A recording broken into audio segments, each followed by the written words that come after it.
कसं बघता या सगळ्या निकालाकडे? मला असं वाटतं का मतांची चोरी झाली का डाकेखोरी झाली ते तपासलं पाहिजे. बगर चोरीचं धन प्राप्त झालं तर आपल्याला मान्य आहे, पण चोरी करून धन प्राप्त झालं असेल तर त्याची चौकशी होणं गरजेचं आहे. आमचं मागणी एकच आहे का मशीन तशीच ठेवा, पण तो व्ही व्ही पॅड येतं आपल्या हाती, तो व्ही व्ही पॅड आमची सही असली पाहिजे आणि आम्ही तिथं सिक्का मारून तो मतपेटीत टाकला पाहिजे.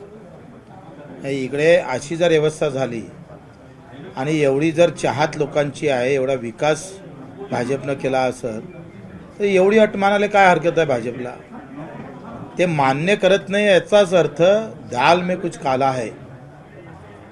आता जर मशीन आहे, ईव्हीएम मशीन आहे, ईव्हीएम मशीनमधून ईव्हीएम मशीनचा कार्यक्रम तसाच राहील, ते तशीच ठेवावी, परंतु जो व्ही व्ही पॅड येतं तो पॅड आमच्या हाती आला पाहिजे, त्याच्यावर सही आली पाहिजे आणि तो मतपेटीत एक अलग ठेवायला पाहिजे, ते तो पॅड टाकला पाहिजे. एवढं जरी केलं आणि मग जर खऱ्या अर्थानं भाजप जिंकली तर त्या जिंकण्याला खरं तर आम्ही सलामी ठोकू, मानाचा मुजरा करू. त्यांचं म्हणणं आहे की आम्ही विकास करतोय आणि लोकांना विकास करतोय तर भय काय आहे? तुम्ही सांगा, हा संविधानाने दिलेला अधिकार आहे. माझं मत गेलं कुठं?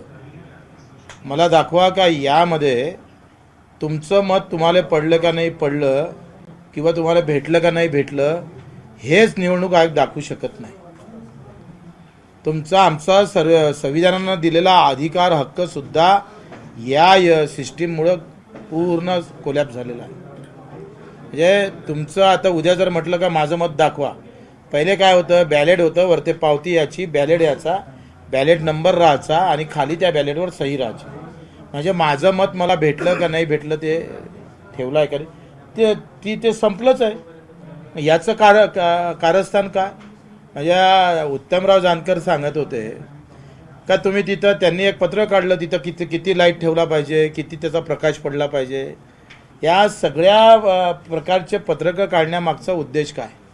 आणि म्हणून आम्ही सोन्याचे चोर पाहिले, चांदीचे चोर पाहिले, पण मतं चोरणारी टोळी निर्माण होती की काय असं भय आहे. हा लढीचा खेळ आहे म्हणतात. जर असं काही आरोप झाले तर नाही, मला असं म्हणणं आहे का आमची मागणी काय आहे, तुम्ही जर खरोखरच विकासावर मत दिलं असं म्हणता तर आम्ही म्हणतो ते करायला अडचण काय, त्यांनी स्पष्टीकरण द्यावं ना. काय अडचण आहे? निवडणूक आयोगानं आम्हाला सांगावं का पॅड हाती देता येत नाही, द्या ना पॅड हाती, मशीन राहीन, मशीन सांगन, मतमोजणीचाच विषय आहे ना. वाटली शंका तर मतपेटीतलं मोजू ना आम्ही पॅड, काय अडचण आहे? मग ते भाजपनं सांगितलं पाहिजे आम्हाला. म्हणजे हा दिल्लीचा विजय ईव्हीएमचा विजय असं तुम्हाला? ईव्हीएमचाच विषय आहे. मशीन काय आहे, मताची मशीनच आहे, त्याच्यानं आता कामाचा विषय संपला आहे. आम्ही हे प्रतिकात्मक आंदोलन केलं. याच्या अगोदर 26 जानेवारीत मला एक मीडियावाल्याला खास करून सांगतोय का एखादं ब्रेकिंग तुम्ही का करत नाही, तुमच्या टीव्हीवर हे ब्रेकिंग येत नाही याचं दुःख आहे का? एका ग्रामसेवकाचा किंवा एखाद्या कलेक्टरचा पगार जर 4 महिने भेटला नसता तर राज्य पेटलं असतं. 6 महिने झाले दिव्यांगाला पगार नाही, मानधन नाही, 1500 रुपये, कसा जगत असेल तो? मी फडणवीस साहेबाला 8 मेसेज पाठवले, त्यांचं ओके म्हणून उत्तर आलं. सुधारणा काहीच नाही आहे. रोजगार हमी योजनेच्या मजुराचे पैसे 4 महिन्यापासून नाही आहे, 4 महिने झाले. ब्रेकिंग नाही तुमच्या न्यूजवर, याचं दुःख आहे. ते दिल्लीमध्ये राष्ट्रवादी काँग्रेस असेल किंवा काँग्रेस असेल 0-0-0 म्हणजे सगळ्यांना भोपळा मिळाला. काय झालंय का सिस्टीममध्येच गोंधळ आहे, त्याच्यानं कोणाचा विश्वास नाही आहे या सगळ्या गोष्टी. मी 20 वर्षापासून राजकारणात आहे, मला अजूनही आठवत नाही 1-2 उमेदवार 1 लाखाच्या वर मतं घ्यायचे मोठ्या मुश्किलने. आता तर सरसकट सगळेच 1,40,000, 1 लाख, पण एवढे लोकप्रिय उमेदवार भाजप जोड आहे. 1200 मतांनीच हरले. हा केजरीवालांचा पराभव 1200 मतांनी झाला. हा तर गेम फॅक्टर असेल काहीतरी. मग एवढा सगळा संभ्रम जर असेल हा, सेट फॅक्टर का मशीनचा? मशीनचं कसं आहे, आता बीजेपीनं हा खूप चांगला, बीजेपीनं मोदीजीनं म्हटलं होतं का ईव्हीएम मशीन रद्द करा, त्यांचीच मागणी होती. आता ते त्याच्यावर विश्वास ठेवतो. म्हणजे तुम्ही मशीन चालवता ते चांगली आहे आणि काँग्रेस चालवत होती तेव्हा ते बेकार होती. केवढा दूरदुपटीपणा आहे. ही जी संभ्रम निर्माण व्हायला लागला प्रत्येक जणाला त्याच्यावरती डाऊट आहे. ह्या बाबतीमध्ये विरोधकांकडून अपेक्षित असं आंदोलन म्हणा किंवा वातावरण तापणं म्हणा किंवा मला वाटते लोकभावना आहे. काय झालं आता राजकारणामध्ये, काँग्रेस असू दे का भाजपा असू दे, धर्म आधारित राजकारण झालेलं आहे. धर्म हे सुरक्षा कवच आहे पक्षाचं, काँग्रेसचं असू दे का भाजपचं असू दे. आणि त्या कवच खाली काही केलं तर चालतं आणि काही जात फॅक्टर आणि धर्म फॅक्टर हा अंदागोंदी माजवत आहे. आणि त्याचं हे व्यवस्थित उदाहरण आहे. तुम्ही पहा का धार्मिकतेच्या नावावर काही खपून घेतलं जातं. ते भाजप काँग्रेस सारखंच आहे. आणि मग त्या राजकारणामध्ये हक्काची लढाई थांबतं. आणि म्हणून लोकांना काय वाटतं, जाऊ दे, त्या धर्मातल्या लोकांमध्ये जी उग्रता यायला पाहिजे, धर्मराजनीतीमुळे ते येत नाही. पुढं काय व्हायला पाहिजे ईव्हीएमची? मला वाटते एकतर मी जे मागणी केली ते व्हीव्हीपॅड हाती भेटले पाहिजे. ते जर झालं नाही तर नागरिकांना ह्या इव्हीएम मशीन फोडल्या पाहिजे. मतदानाच्या दिवशी फोडून टाकल्या पाहिजे. मतदान करायचंच नाही, फोडून टाकायचं. सगळं एक मशीन फोडून टाकायचं. अच्छा, आंदोलनातलं तोडगा काय निघाला शेवटी? आंदोलनामध्ये आमचं प्रतिकात्मक आंदोलन होतं. एका दिव्यांगाच्या 2 लाखाचे 10 लाख वसूल केलं जातं. म्हणजेच न्यायव्यवस्था सगळी संपलेली आहे. कलेक्टर सारखा IAS ऑफिसर 2 लाख 2.5 लाख रुपये महिना घेणारा माणूस, तो त्या कमिटीचा अध्यक्ष असतं बँकिंगच्या, आणि त्याचं लक्ष राहत नाही. दुपटीपेक्षा जास्त वसूल करता येत नाही. 10 लाखाची नोटीस कशी गेली? ही मोठं आश्चर्य आहे. आणि आम्हाला या आंदोलनातून दाखवायचं होतं की पिंडदान हे मुक्तीसाठी, आत्ममुक्तीसाठी केलं जातं. दिव्यांगाला मुक्त केलं पाहिजे कर्जबोजातून. दिव्यांगासाठी वेगळे धोरणं आणले पाहिजे. मानधन वाढवलं पाहिजे. बाकी राज्यामध्ये 4-4 हजार रुपये मानधन आहे, 5 हजार रुपये मानधन आहे. इथं दिव्यांग मंत्रालय असून सुद्धा फक्त 1500 रुपयेच मानधन आहे. असं का? आणि 4-4 महिने वेतन का, पगार का, मानधन का भेटत नाही? अजितदादांना म्हटलं होतं का 5 तारखेच्या आत जर मानधन भेटलं नाही तर विधानसभेत दिलेलं त्यांचं आश्वासन आहे, आम्ही वित्त सचिवाचं वेतन रोखन. वित्त सचिवाचं वेतन रोखलं गेलं नाही आणि मानधनही 5 तारखेच्या आत भेटलं नाही.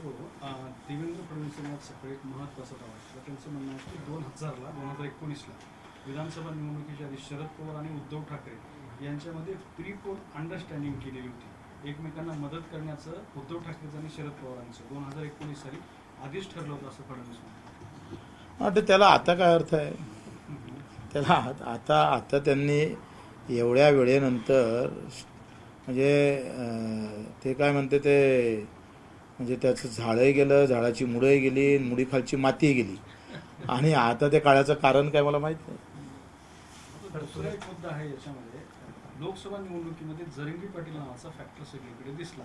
महाराष्ट्रामध्ये भाजप विरोधी किंवा महायुती विरोधी मतदान झालं, विरोधकांचे मोठ्या प्रमाणात खासदार निवडून आले. मात्र विधानसभेला नेमकं त्याच्या विरोधात घडलेलं दिसलं. तुमचा अनुमान काय? जरंगी पाटील देशातलं राजकारण विकास आणि हक्कापासून दूर गेलेलं आहे. देशाचं राजकारण धर्म आणि जात आणि पैसा आणि सत्ता या 4 गोष्टीवर आता ते केंद्रित झालेलं आहे. धर्माच्या नावानं जेवढे मतं फोडा, सगळेच पक्ष जेवढे मतं धर्माच्या नावानं फोडता येईल तेवढे फोडायचे, झेंड्याच्या रंगावर फोडायचे. आणि तिथून फुटत नसेल तर जातीचं फॅक्टर आणायचं. एक व्यवस्थित आम्ही पाहतोय मराठा वर्सेस OBC असा एक नवीन वाद या राज्यामध्ये निर्माण केला गेला. आणि त्याचे परिणाम लोकसभेमध्ये वेगळे दिसले, पण तो मतदारसंघ मोठा होता. आणि विधानसभा लहान मतदारसंघात त्याचे परिणाम उलटे झाले. त्याच्यामध्ये एक मोठी खेळी खेळल्या गेली, त्याच्यात ते यशस्वी झाले. फॅक्टर कसा संपला? फॅक्टर कसा संपला? जातीचा जरांगी फॅक्टर. जरांगे फॅक्टर. आता त्याचे अनेक कारणं आहेत. त्याचं इथं मला वाटतंय नाही म्हणजे प्रश्न केला आहे, तुमचं म्हणून उत्तर अपेक्षित आहे. नाही, मला असं वाटतंय का जरांगे फॅक्टरमध्ये काही चुका त्याच्यात झालेल्या आहेत. त्याचं नियोजनबद्ध जे कार्यक्रम किंवा चर्चेतून जे काही नियोजन व्हायला पाहिजे त्याच्यामध्ये काही उणीव राहिल्या आणि त्याच्यामुळे ते मला वाटते मोठी अडचण निर्माण झाली. आता त्यांचं पुन्हा एक आंदोलन सुरू होते. एक 10 दिवसाआधीच एक आंदोलन संपवलं आणि काल पुन्हा म्हणाले आंदोलन करतो. म्हणजे जवळपास 7वा-8वा आंदोलन उपोषणाचं आहे. वारंवार उपोषण होत आहे, मागण्या त्याच आहे, शून्य उपयोग. मला वाटते थांबून नियोजन केलं पाहिजे, सध्या सातत्याने होणारी आंदोलनं योग्य नाही. थोडं थांबलं पाहिजे असं वाटतं. याला जोडूनच म्हणजे त्यांची संभ्रम अवस्था आहे का अशी चर्चा होऊ लागली. कारण उपोषण सोडताना त्यांनी असं म्हटलं होतं की यापुढे उपोषण करणार नाही. काल मंडप काढलं सकाळी, पण दुपारी परत मंडप टाकलं नाही. आता उपोषणाची घोषणा केली. वाटते तो त्यांचा व्यक्तिगत प्रश्न आहे, काय त्यांना त्याच्यातून साध्य करायचं आहे मला माहीत नाही. तुम्ही त्या आंदोलनाचे एक भाग होता किंवा त्या एक जातीबद्दल आंदोलन तुम्ही मला इतकंच होतं का एक आंदोलकाचं काही वाईट होऊ नये, त्यांचं चांगलं राहावं आणि राज्यामध्ये शांतता प्रस्थापित राहावी. ज्यावेळेस मी त्या आंदोलनात सहभाग घेतला तेव्हा त्यांची शारीरिक प्रकृती अत्यंत गंभीर होती. त्यावेळेस कदाचित ते उपोषण सुटलं गेलं नसतं तर मोठ्या प्रसंगासमोर जावं लागलं असतं आणि म्हणून तो हस्तक्षेप आम्ही यशस्वीपणे पूर्ण करण्याचा प्रयत्न केला. त्याला यश आलं नाही हा वेगळा भाग आहे. तुम्ही नंतर त्यापासून लांब का गेला, दूर का गेला, मला असं वाटलं की आता आपण आंदोलनात जाणं चांगलं नाही. का वाटलं? आता ते काही कुछ अंदर की बात होती है ना, सब नहीं बता सकते. आता थांबण्याची गरज वाटते. अंदर की बात होती. त्यांनी थांबण्याची गरज वाटते तुम्हाला? हां, काही दिवस आंदोलन थांबवलं पाहिजे असं वाटतं? मला वाटतं करुणा मुंडेंबद्दल एक प्रश्न विचारतो. त्या म्हणतात की मी जर तोंड उघडलं तर पंकजा मुंडेचंही मंत्रिपद जाईल. माझ्या जीवाला काही झालं तर मुंडे आणि त्याला जबाबदार असणार. मला असं वाटतं का तो त्यांचा कुठल्या प्रश्नावर ते व्यक्तिगत त्यांचे वाद आहे, ते काही सार्वजनिक विषय नाही आहे. व्यक्तिगत वादावर आम्ही काय बोलावं, तर त्यांचे व्यक्तिगत वाद आहे ते. तुमचा सार्वजनिक मुद्दा हा पंकजा मुंडेचं मंत्रिपद जाईल म्हणतात. पण त्यांच्यामुळे काय जादू असेल तर मला माहित नाही ते काय आहे. म्हणजे आज धनंजय मुंडे यांच्यावर एवढे गंभीर आरोप होत आहेत, त्यांच्या राजीनाम्याची मागणी होते, हे सगळं तुम्ही बघताय. तुम्हाला काय वाटतंय? आणि संतोष देशमुख हत्या प्रकरणात देखील या देशात खरी लोकशाही मी नांदताना पाहिली. या प्रकरणामध्ये सत्तेतल्याच माणसाचा राजीनामा मागते, ते पहिल्यांदा घडते आणि त्याच्यानं बहुत बडा गेम आहे उसके पीछे. विरोधकाच्या ऐवजी सत्तेतलेच माणसं जर राजीनामा मागत असेल तर त्याच्यातला नेमकं त्या प्रसंगाबाबत, त्या घटनेबाबत आम्ही किती गंभीर आहोत आणि ते कुठं घेऊन जात आहोत त्याचा मोठं संशोधनाची खरं तर गरज आहे. चला, परळीमध्ये व्यापाऱ्यांना दम दिला जातो की तुम्ही इथून निघून जा. आता तो त्या मला माहीत नाही ते परळीत काय नेमकं चालू आहे. मी त्या मला ते दिव्यांग शेतकऱ्याच्या सोडून बाकीच्या बाजूनं नेऊ नका. कसा आहे, 1-2 माणसं राहिले लढासाठी या लोकांसाठी, तुम्ही अधिक जाती धर्मावर घेऊन जा तर अर्थ काय. ओके. एबीपी माझा, उघडा डोळे बघा नीट.